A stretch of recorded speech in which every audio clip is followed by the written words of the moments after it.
All right. Oh, the So, Fed is stepping in. The yep. glowies. So, FTC sues to block Microsoft acquisition of the game giant Activision. And the FTC released its own thing right here. FTC seeks to block Microsoft Corp's acquisition of Activision Blizzard Inc.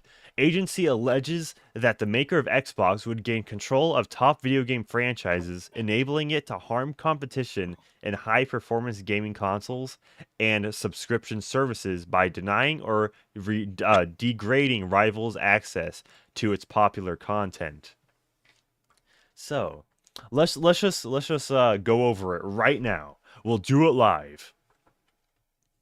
Let me zoom in right here. Okay.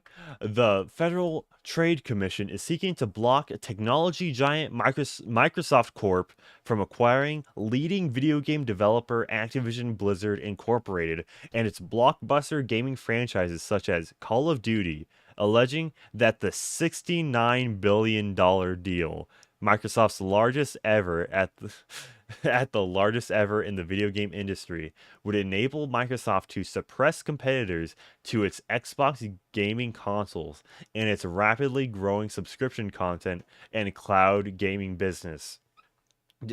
Dude, hearing 69 billion, like it's been a while since this was like Could, what, last year, over a year couldn't ago. they make it like 68.9 billion? Did they have to make it 69 exactly? So that like their teenage fanboys are all like like it's a Beavis and Butthead reboot or something. It kind of like reminds me of like Elon Musk. I feel like if Elon Musk like put in a bid, it would be 69 billion. All right, and maybe Activision Blizzard would have been a bigger deal than Twitter, but that's not something to go into right now. Oh wow, I'm dying of cancer. That's crazy. All right, there, Medicare. In a complaint issued today, the FTC pointed to Microsoft's record of acquiring and using valuable gaming content to suppress competition from rival consoles, including its acquisition of ZeniMax, parent company of Bethesda Softworks, a well-known game developer. Microsoft decided to make several of Bethesda's titles, including Starfield and Redfall, Microsoft exclusives, despite assurances it had given to European antitrust authorities that it would have no incentive to withhold games from rival consoles. Well, who cares about Redfall first off? And we barely know anything about Starfield. Like this is not like, oh, Elder Scrolls 6. Yeah, but what it's doing is it's so what the FTC here is establishing is that um, there's a pattern of how Microsoft conducts itself in these types of transactions, and that Yeah. pattern would be cause for concern if that were to continue with larger gaming titles such as Elder Scrolls, or if the Activision merger is successful, World of Warcraft and Call of Duty. Yeah. Yeah, see, this is why we brought the legal expert on. Legal expert. Hashtag not a lawyer. Not even an American law student. You didn't have to But clarify that. Microsoft has already shown that it can withhold content from its gaming rivals, said Holly Vedova, director of the FTC's Bureau of Competition. Today, we seek to stop Microsoft from gaining control over a leading independent game studio and using it to harm competition in multiple dynamic and fast growing gaming markets. Microsoft's Xbox Series S and Series X are one of only two types of high performance video game consoles. Importantly, Microsoft also offers a leading video game content subscription service called Xbox Game Pass, as well as a cutting edge cloud based video game streaming service, according to the complaint. Activision is one only a very small number of top video game developers in the world that create and publish high quality video games for multiple devices, including video game consoles, PCs, and mobile devices. It produces some of the most iconic and popular video game titles such as Call of Duty, World of Warcraft, Diablo, and Overwatch. Notice how three of those are Blizzard. yeah, Like it didn't even mention Candy Crush.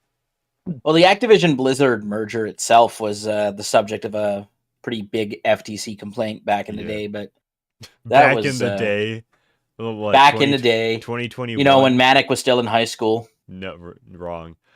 So Activision currently has a strategy of offering its games on many devices regardless of producer. But that could change if the deal is allowed to proceed. With control over Activision's blockbuster franchises, Microsoft would have both the means and motive to harm competition by manipulating Activision's pricing, degrading Activision's game quality, or player experience on rival consoles and gaming services, changing the terms and timing of access to Activision's content, or withholding content from competitors entirely, resulting in harm to consumers. The commission vote to issue the complaint was 3-1, with Commissioner Christine S. Wilson voting no.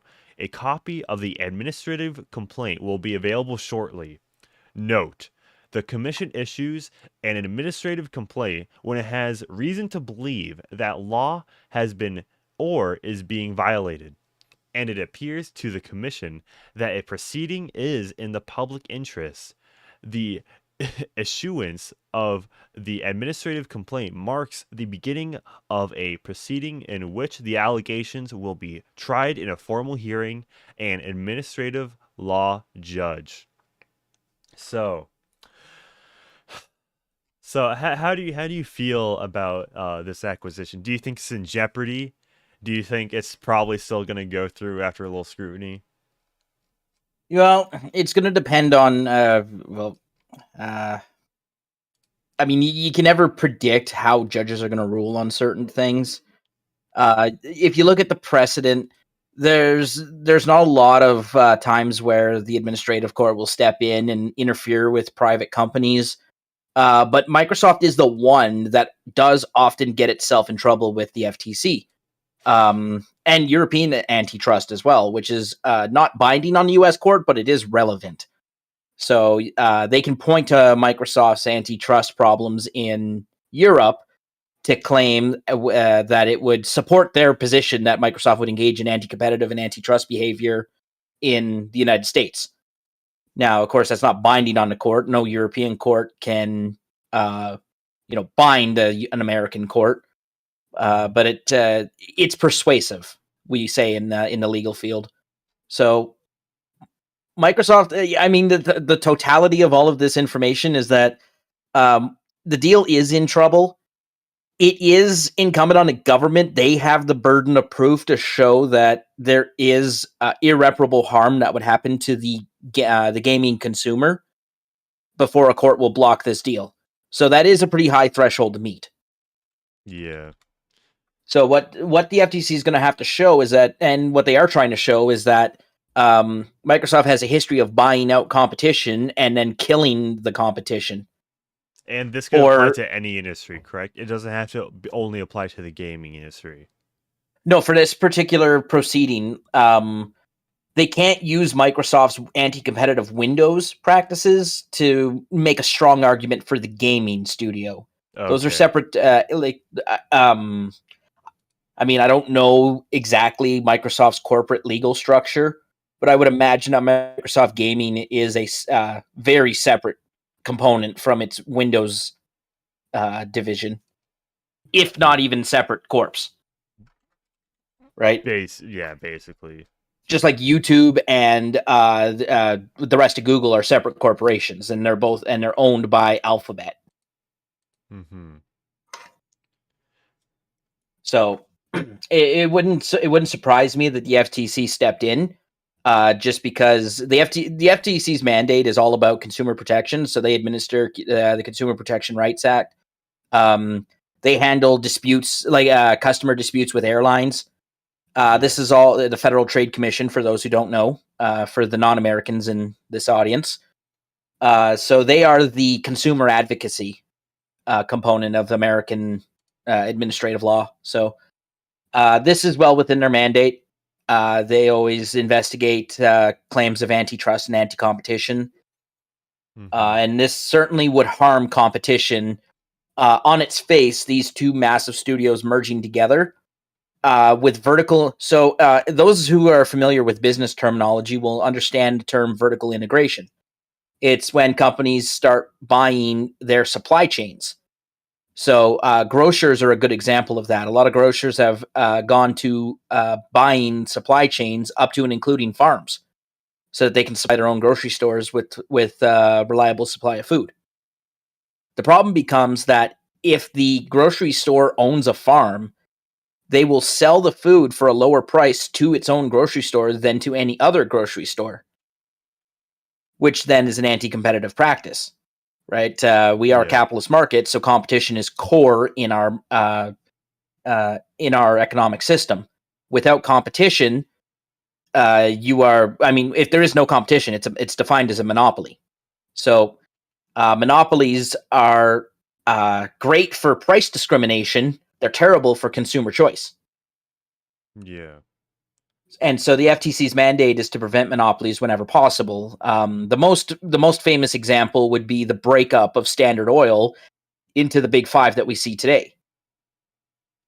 So Name the the big big five five. American oil companies, right? Fuck, if I have to name them all, I don't. Okay, yeah, I asked because I don't know. Off the Yeah, top of my head. but anyways, I think what is it? It's Huskies, ConocoPhillips. Yeah, like the major oil companies used to all be merged together into one like hyper entity called Standard Oil, which was because it was a virtual monopoly on the entire oil supply chain. It was broken up. And in fact, Microsoft faced that very same thing itself.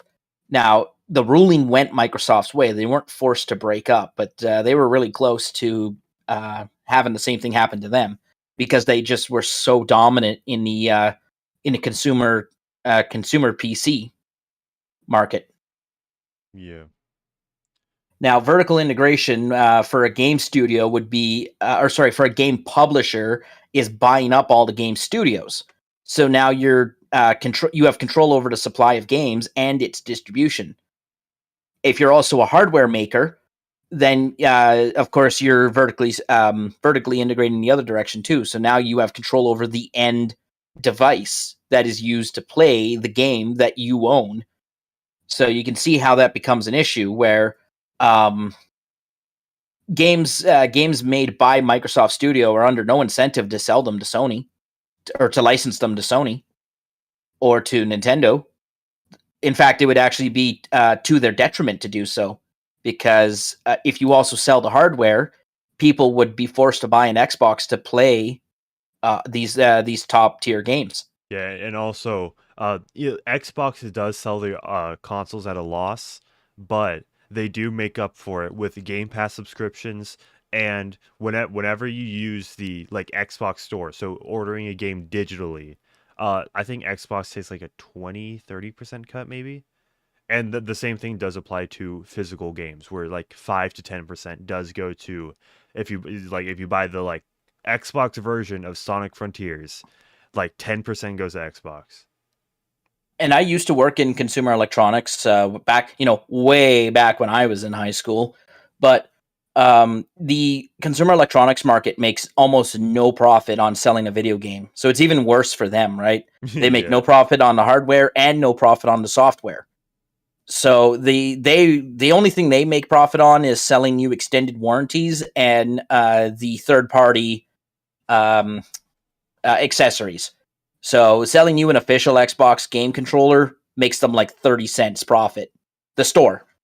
Um, if they sell you one of those, what is it called? Mad Cats controllers. You remember those?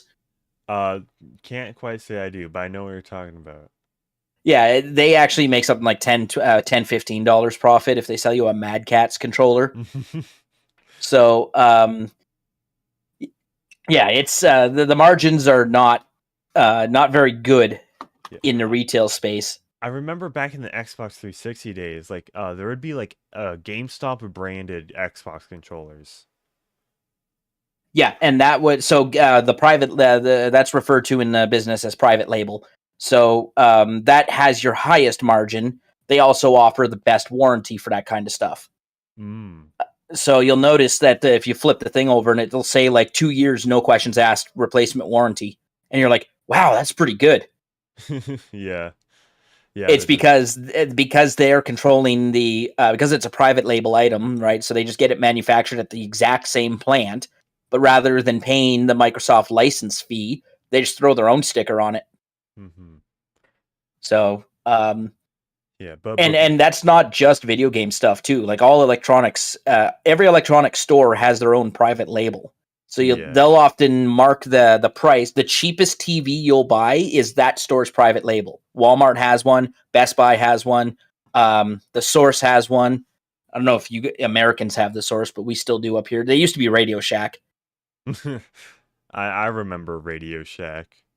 Yeah, so they had their own private labels on electronics too, and that would allow them to sell it under the price of the big name products, right? Yeah. So of course the big names in the TV space, Sony and Samsung, LG, and then Walmart has their own private label that they can sell under that under the price of those big three. Yeah, Same thing applies to third party gaming gaming equipment as well. It's the only thing they actually make money on. mhm. Because after you pay the salary of like the person who sold the item at the cash, the electricity bill, the lease payments for the shopping mall space, once you've paid all your expenses, you sold that game at a huge loss. Because if you're only making 30 cents per game and maybe you're only selling what 3-4 games an hour, but you're paying the cashier, minimum wage, Yeah, like yeah, that's that's not very profitable. no. But So this is why there's a huge push away from the physical game. Like now, a game like a gaming store like GameStop would have a better profit margin than say a mom and pop electronics store. yeah. Obviously, because they can get the economy of scale, but still, they're at best they're making $1 profit on these big name titles. Like they'll sell what 1 million copies of Call of Duty on launch day, Yeah. and they'd be lucky if they made 500,000 in profit. Yeah, but bringing it back to Xbox and this FTC investigation. I I'm pretty sure we've heard from Phil Spencer. He's been like he wants Game Pass on other platforms. Like he wants it on Switch. He wants like it's already on mobile devices. At least Android. I'm not sure about iPhone. It's on PC. And he's planning to like bring it to even the competitors, which that would be kind of cool. Because like imagine it's like, oh, Nintendo, Nintendo users, you can play these Xbox games on your Switch, only through a Game Pass subscription. Like that might be how Call of Duty comes. Like Game Pass comes with all these games. That's how you get these games through the cloud version. And like to which be, is which is really going to cause Microsoft problems in the European antitrust market because that is illegal. oh okay, well, Forcing another hardware maker to license your software system in order to play something that should normally be available to them. So okay, a good example of that was Microsoft got sued in the European Union because they forced Windows computers to install Windows Media Player. Which it sounds that makes a lot of sense on the surface, right? Hey, you're going to buy mhm, my system. You're also going to use all of my other software included, the Internet Explorer browser too. But that actually is against European antitrust laws. By forcing the consumer into that arrangement, that is anti-competitive in nature. mhm. Uh, So okay. Microsoft had to like change their European Windows so that it didn't install Windows Media Player by default. Rather, the user could select it as an optional install. Yeah. Oh, okay. Like I wasn't quite sure. I didn't. I this is why I have the legal expert on. Oh, But for crying out loud! Stop calling me a legal expert, yeah. man. You're gonna get me in trouble with my law society. But I do think that like I'd rather like if I'm playing cloud games, I'd rather have it through a subscription than I would just buying a license to it. So I'd rather just pay by the month for like multiple games. I I don't know. I don't know. Something about like paying a one-time fee for cloud-based subscriptions, which are probably going to go offline. Just think of Google Stadia. That went offline. And Yeah. Um, like the Microsoft has probably had a lot less chance of going out of business. But yeah. what happens when there's a huge game launch? Their cloud servers get annihilated, and you can't play your version of you can't play Spyro the Dragon, Yeah, and which actually is a bad example because that's a PlayStation exclusive. But you know what I mean. well, I mean the Reignite trilogy's on everything now. Oh, okay, yeah. Yeah, so there's That's that. what I was referring to. So yeah, Yeah. yeah, and actually, Microsoft actually had a soft rollout of this very concept. So when they bought Maxis, which is the creator of the SimCity franchise, they released the garbage game, which was just SimCity. Fuck, I forget what year that was. I think that might have been. 2012, maybe. Yeah, that sounds right. It was a long time ago, but that game was a steaming dog pile of horseshit. Uh, it had the digital rights management DRM, Yeah. so you couldn't play the game unless you were connected to the internet, and that was to stop piracy. Hmm. However, on launch day, the servers overloaded, so the DRM system would kill the game because it couldn't connect to the server, but the server was down. Yeah, and it's not like there was an online component to this that required you to be online. It was just the DRM. Yeah, exactly. Yeah, it's not an online. SimCity was never an online game. That game, and then Microsoft killed the Maxis Game Studio right after that. They just absorbed the property into their just the Microsoft brand. Yeah. They still maintain there is a mobile version of SimCity. I think they still maintain, but they basically killed the franchise because City Skylines now rules the city build Yeah. sim market. Yeah, But yeah, and by the I looked it up. SimCity came out in March of 2013. So, okay, yeah, just about. I was 1 year off, which yeah, is pretty close. yeah, which is I mean, it fair. sounded right because that was around the time that I ended up moving to Calgary. Mhm. So that it coincided with that move. But Yeah. anyways, Yeah, yeah, let's that wrap it so the up. Microsoft did. Anyways, this story was to highlight the fact that Microsoft had made an attempt in the DRM space for an always online version of their game, which ended in absolute disaster. They were forced to deactivate the DRM and apologize to people and give refunds. It was a huge mess, and this the cloud gaming model is based off that DRM model, and it's going to have the exact same problems. What about people on latent internet connections? What about people in rural areas that don't have good internet connections? What about when the power goes out? Hmm. Because you can still play your game console on a generator, but you're not going to have internet. Yeah, and on the Switch it has its battery, so there's that. Yeah. Yeah. So, these are issues that I want to see. I want to see the proposal address those issues before I start trusting in the cloud gaming. Right Yeah. now it's an optional service, right? Yeah. For most titles, there are some titles that are exclusive to the cloud release, but most titles have both releases. Yeah. What the, huh? World Cup. Oh, okay, okay. So